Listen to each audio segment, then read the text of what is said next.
All right, everybody, welcome. It's 23 March. Welcome to our apartment. We're gonna get right into it. Today's workout, we'll discuss what it is, we'll discuss the stimulus, and then we'll demonstrate every movement for you, what those should look like, as well as some scales if we don't have weight or if we need, potentially to have to bring the challenge down a little bit. So what we have today is a Tabata style workout. So for those that are not familiar, a Tabata is 8 rounds of a movement in which you perform 20 seconds of work followed by 10 seconds of rest. We'll be alternating between 3 different movements. So what this will look like for a total of 12 minutes of workout. So what this will look like is you'll start with 20 seconds of alternating pistols or alternating forward lunges. After 20 seconds of work, you'll rest for 10 seconds, and then you'll move immediately into 20 seconds of dumbbell or kettlebell deadlifts or tuck jumps. After 20 seconds of those movements, you'll rest 10 seconds, and then you'll move into 20 seconds of up downs.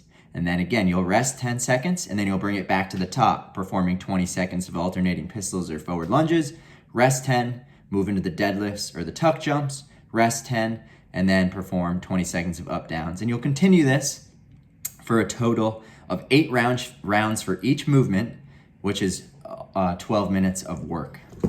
So let's get into what each of these are going to look like. So for the first movement, we have 20 seconds of alternating pistols or forward lunges.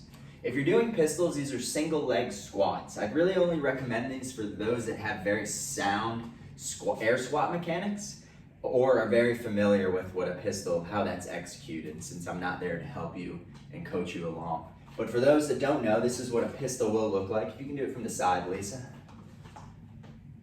Grabbing the toe, the weight stays in the heel. The crease of the hip is below the top of the knee. Stand back up. We'll have you demonstrate that from this side, facing that way. Same leg though, because I want them to see that crease of the hip.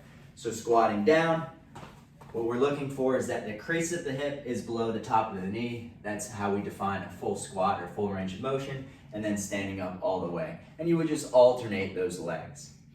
The other option though is alternating forward lunges. And we'll have Lisa demo these facing the camera first, and then we'll do it to the side. So what we're looking for is that Lisa's feet are set, stand back up please, set hip width, so a little wider, and then she's gonna maintain this hip width as she lunges. And she's just gonna alternate between left and right.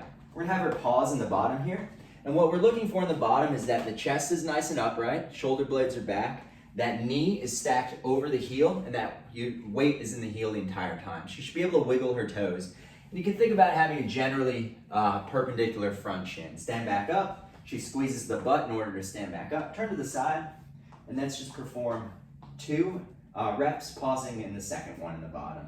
So again, as she squats down, generally perpendicular shin, squeezes that butt to stand back up. And if you notice here again, foot is flat on the ground, knee is stacked over the ankle, relatively perpendicular shin, can wiggle those toes, shoulder blades are pulled back, she's sitting upright, and she'll drive to that heel to stand back up.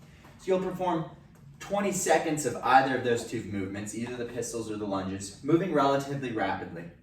If the lunges are a little easy, we can always add some type of weight in a goblet hold, and we can perform those as well, moving relatively quickly. After 20 seconds, we'll rest for 10, and then we're gonna move into the dumbbell or kettlebell deadlifts or our tuck jumps. This is what the dumbbell deadlifts will look like. So whether you have 1 dumbbell or 2 dumbbells at home, I want you to do this movement. I'm gonna have Lisa stand to the side, or stand facing the camera to perform 2 reps first in what these look like. And 1 more. And relax. So that's what the movement looks like. This is how we want to execute it. So Lisa's going to bend over, keeping the back nice and flat by pushing your hips back and bending at the knees. She'll grab the dumbbells, and we want this back as neutral as possible. From here, she's going to send those knees back by driving the legs through the ground in order to stand up. So she's going to send the knees back, the hips and torso rise at the same time, and once the dumbbells get to about knee height, she stands fully erect. And then to return the dumbbell, she's going to send the hips back, the shoulders forward, and then perform a slight bend at the knee until just one of the heads of the dumbbell hit the ground, not both. This will help keep our back in a more optimal position. From here, again, she lets the hips and shoulders rise together. She pushes the knees back and then squeezes the glutes to stand back up. Relax. So if you only had one dumbbell, what I'd recommend is that about, maybe you have 8 rounds, maybe each round alternating between the left and the right arm so that you have 4 rounds in each arm. And again, if you only had one, that would just look like this, switching each round. The other option with no weight is to do tuck jumps. This is gonna be a rapid movement. It's gonna get the heart rate up, but we're also gonna be taxing the posterior, which is what we're hitting here. So those hamstrings and those glutes. It's gonna look like this.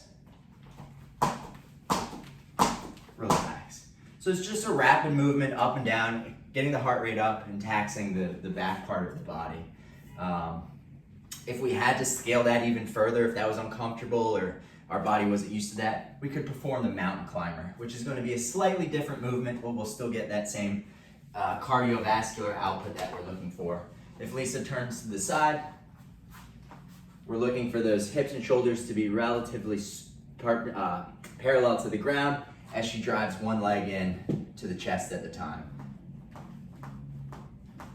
And relax.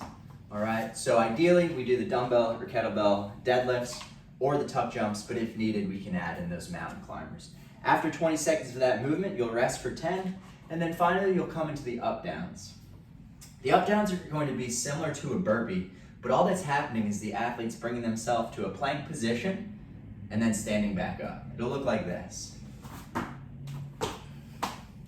One more rep. Boom. And relax. So that's our tuck up. What we're focusing here is just predominantly shoulder strength as well as core. Let's just show this one more time. As Lisa drops down to the bottom, she's squeezing the glutes and keeping the hips up so that the hips and shoulders are aligned. What we're not looking for is her to relax her back at all, right? We want her to press the belly button up, keeping the glutes tight and pushing through the ground like we're trying to press the floor away from us. Relax. And then again, from there, you'll rest 10 seconds, then you'll bring it back to the top. I hope you enjoy this. It's a 12-minute workout, very quick.